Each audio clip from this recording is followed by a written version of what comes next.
Ugh. Oh my goodness. All right. Maybe this works. I don't know what anybody's saying or not saying. Jesus. Sorry. It's getting a little bit hairy here. I'm not happy. Uh,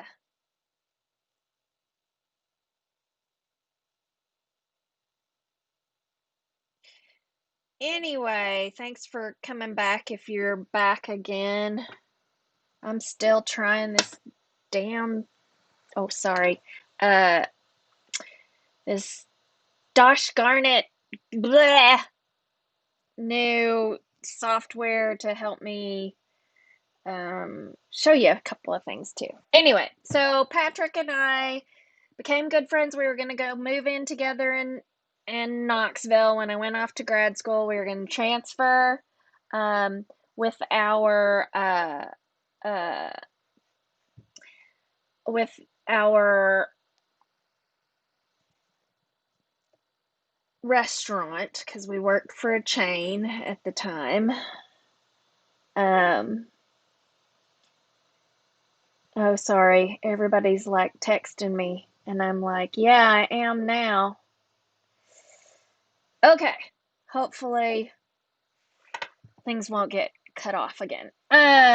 So anyway, so Patrick and I were gonna go to Newport, where I'm from, and we were gonna stay with my parents for a little bit, and then we were gonna go and look for apartments in Knoxville, Tennessee, where I was gonna go to grad school.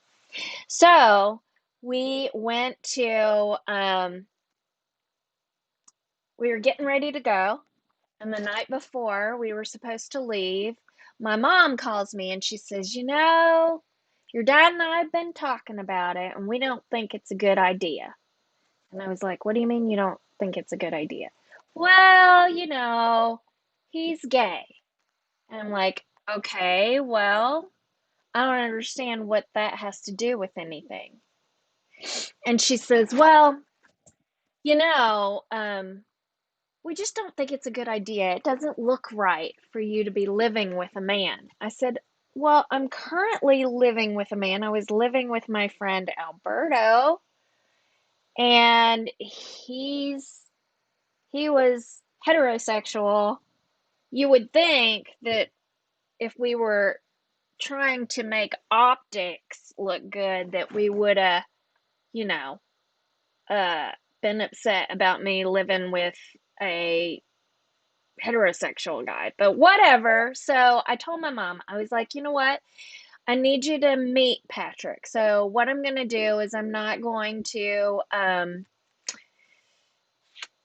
tell him, and I need you guys to we're still coming, and you need to just behave.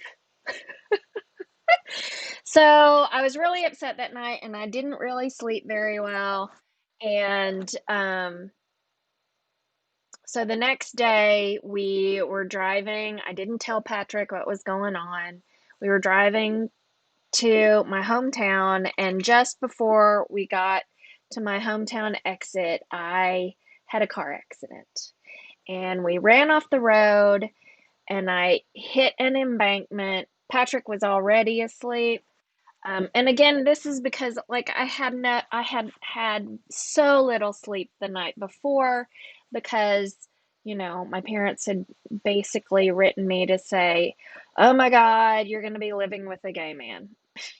Okay, so I didn't tell Patrick anything. We stayed with my parents. We went to Knoxville. Um, my dad, who was living separate from my mom, came to to meet Patrick, and the first thing he does is like, Patrick, I have got I've got a piece of furniture in my truck. Can you come help me move it? Well, Patrick was way buff, way more buff than my own dad, but anyway, so Patrick went, helped Dad move that stuff. And then we went to we spent that weekend. My mom was upset because I had had that car accident. Um, and I didn't really have a chance to tell her, hey, I feel like that was your fault for, calling me the night before and laying this bomb down. So, anyway, we drive back to Clarksville where we were living at the time. And I at that time, I told Patrick, I said, man, my parents are pitching a little bit of a fit. They don't want me to live with you. But I'm a grown woman and I'm going to do what I want. And Patrick basically said, Rosita, he was like, Rosita, you can't change people by fighting with them. And he said, I'm not going to move in with you, but we'll talk, we'll visit each other, all these things. When you're in Knoxville, it's not that far away. I was heartbroken. I was really heartbroken because I had imagined all how wonderful it was going to be to live in Knoxville with Patrick, take him to some of the um, gay bars that I used to frequent and drag shows and stuff like that because I also had a high school friend who was a drag queen at the time. Anyway, um, that fall, this is 1990, by the way. I don't think I gave the dates. Um, that fall, right across the street from where I had been living in Clarksville, a man on Halloween night went into his next door neighbor's apartment and shot a bunch of people. One of the people that he targeted and killed was a man that was dressed in women's clothing. So that kind of had me, a little bit worried and on high alert. And of course, Patrick was always like, oh, don't worry about me. It's all good.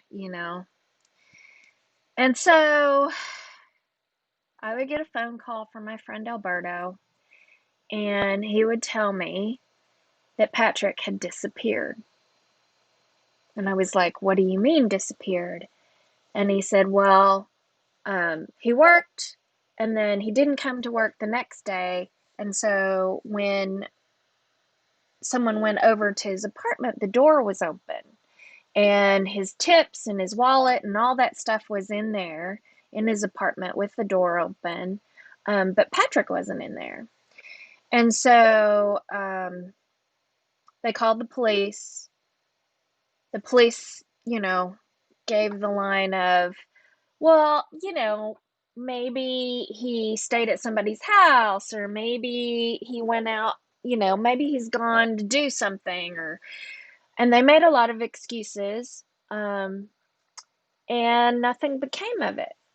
And we didn't know where he was, and we were sure something bad had happened because he wouldn't have left his wallet there. He wouldn't have left his door wide open and unlocked. So I don't quite recall how long of a time period it was between when he disappeared and when we were called and told that he had been found. And he had been found um, on a beach in I think it's Corpus Christi, Texas. He was found on Padre Island, and apparently he had washed up and no clothes, unconscious. And uh, when he finally kind of recovered, he had no memories. Um, this was extremely hard because I would call him and leave messages at the hospice he was at numerous times. Um, I tried very hard to get in touch with him. I wrote him letters, um, and never heard anything back.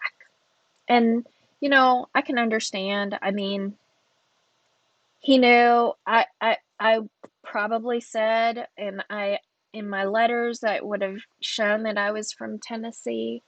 Um, and I think he knew that he had been abducted from Tennessee. And so I'm sure he was very guarded about anybody who wanted to talk to him who was from Tennessee. So even though I was constantly writing him or calling him and trying to get in touch with him, eventually the number I had, they told me there was no one by that name there. And of course, I was using the name Patrick, his name. And so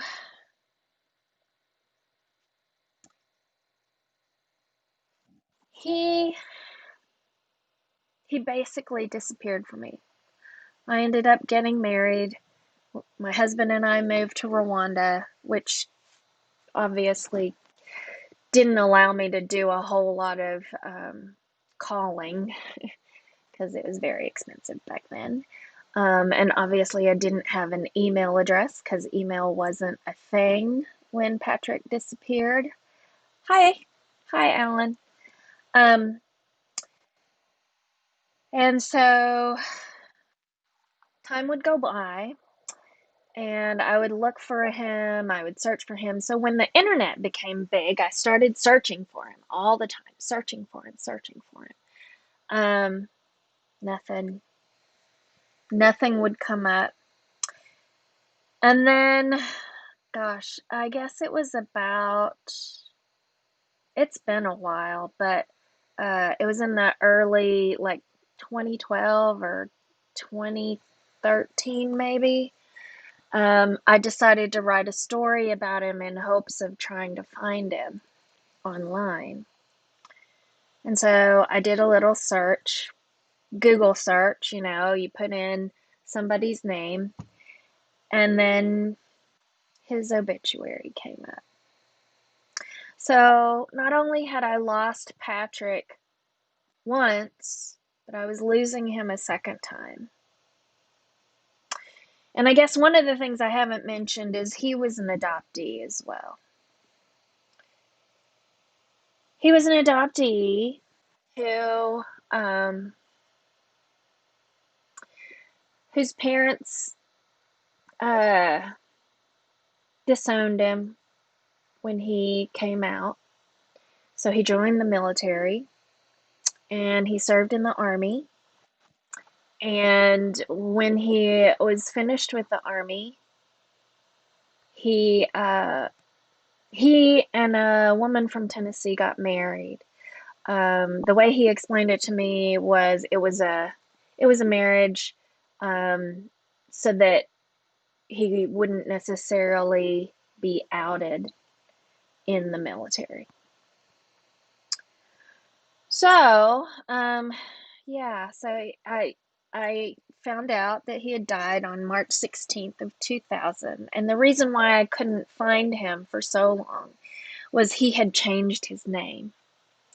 So he had become Zach, and he had changed his name, and that's why I couldn't find him online. So, you know,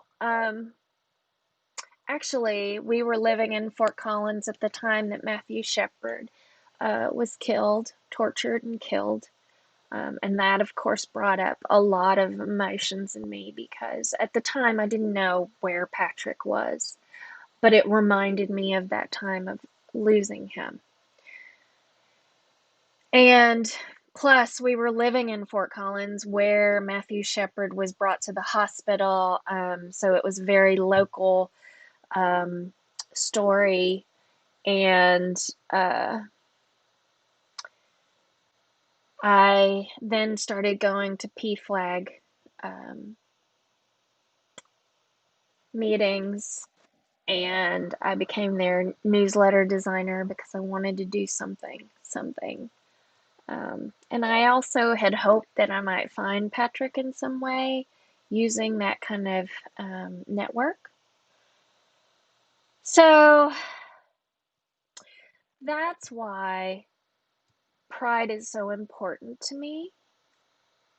Um, and then when I saw his obituary, um, I found out that he had been the director of catering at a restaurant called Marco's. And I, of course, ended up looking that up, calling Marco to find out. Because I needed to know. I needed to know what his last moments were. I needed to know that he didn't die alone. So Marco did tell me, um, and I also wanted to see if Marco had pictures because Patrick would never let anybody take pictures of him. Marco didn't have any pictures. And he also said that, Patrick Patrick had had AIDS. And so when he died, it was in the last stages of AIDS. Um, and Marco did let me know that while Patrick didn't want anybody to see him like that,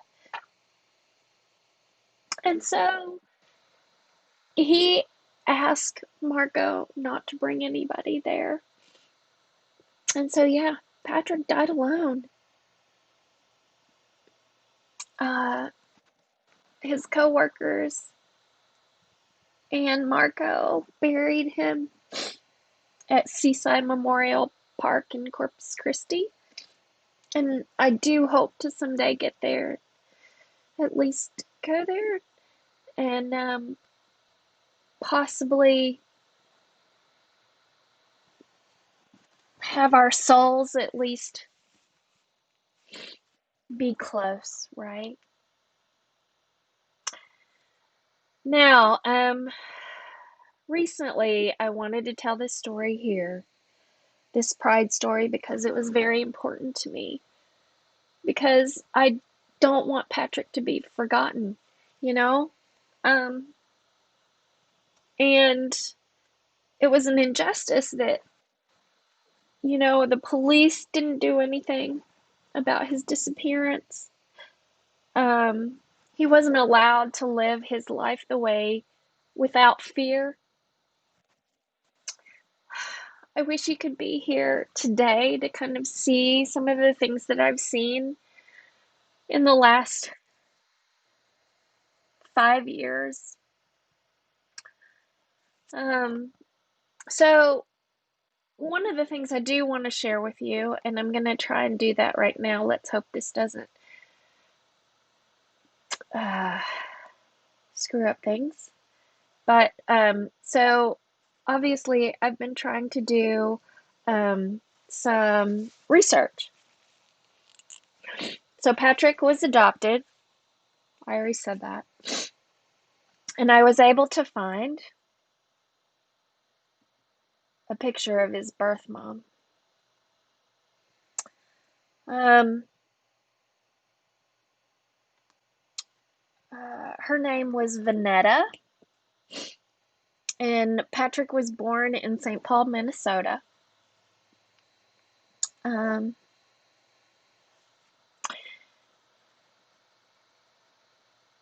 Strangely enough, his mom would die uh, she died um, in El Paso, Texas in 93.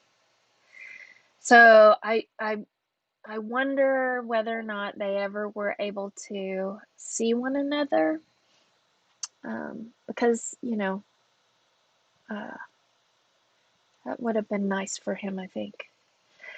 So I'm going to see here. This is Patrick. I was able to find some pictures of him online. Um, this is him, his freshman high school yearbook photo. Of course, he always wore contacts around me. He didn't like his glasses. Um, and then this is him as a sophomore. Um, he was adorable. He is such a beautiful person.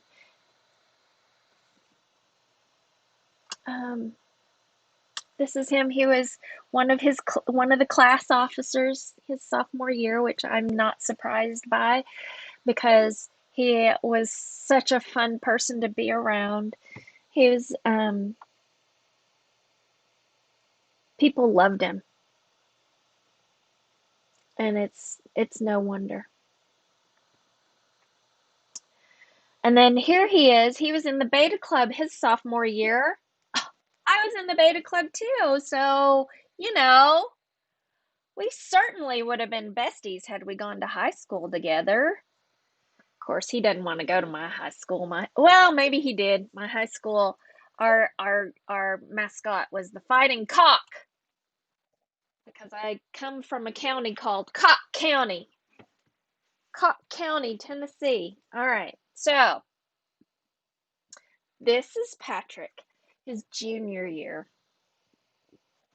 and this picture actually looks a lot like he did when I knew him. Um, and again, he was such a beautiful person. Such a beautiful person. Funny and loving, caring. This is him again. This is him with, I believe it was the math club. Yeah, so I got a math letter too in high school, so we would have been best buddies. And then he was also in student council, not surprising, again. And that's him. He's in the second row, and he's the second person. And then here he won a chemistry award. Okay, well, maybe he might have been, tutoring me in chemistry because, like, I wasn't great at that. Anyway, anyhow, yeah. And he's in the seated row on the far right. And this is him. He was on the yearbook staff. I was also on the yearbook staff. So again, we would have been besties back then. We were already besties. This is the house where I lived when I lived in Clarksville, Tennessee, and across the way, actually to the right, across that road, is where those people were shot and the guy was killed. That house is the house that took place in has since been destroyed and torn down. This is the obituary that I discovered uh, when I finally was able to search Patrick and actually find his name. Yeah.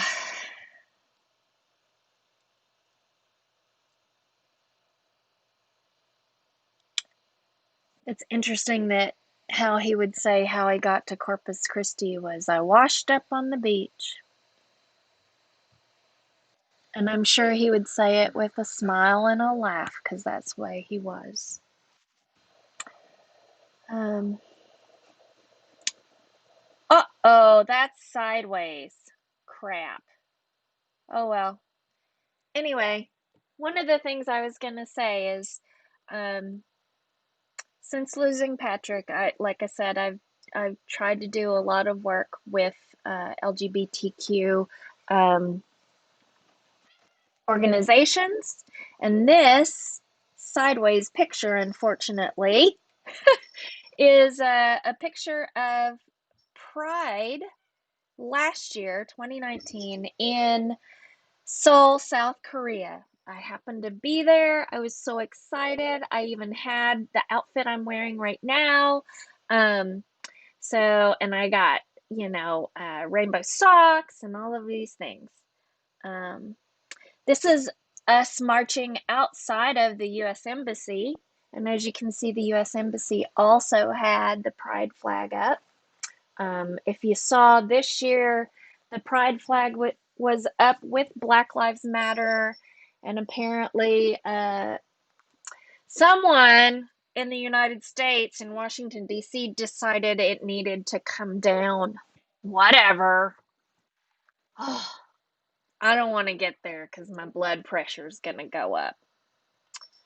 And then here you can see, as you can see, like we were marching, and then the police were marching next to us to protect us. But there really wasn't a lot of animosity other than a lot of religious um, protesters. So I appreciate you guys coming and listening to this story, and I hope that you'll feel free to share it, um, because I think it's important that we remember the lives of those that we lose, especially when the world wants to erase them. Um, but I appreciate you coming. It's been a delight.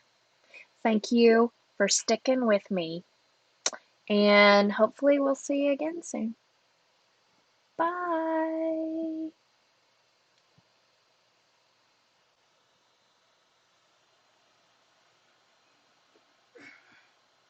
How many views do you have? Not many.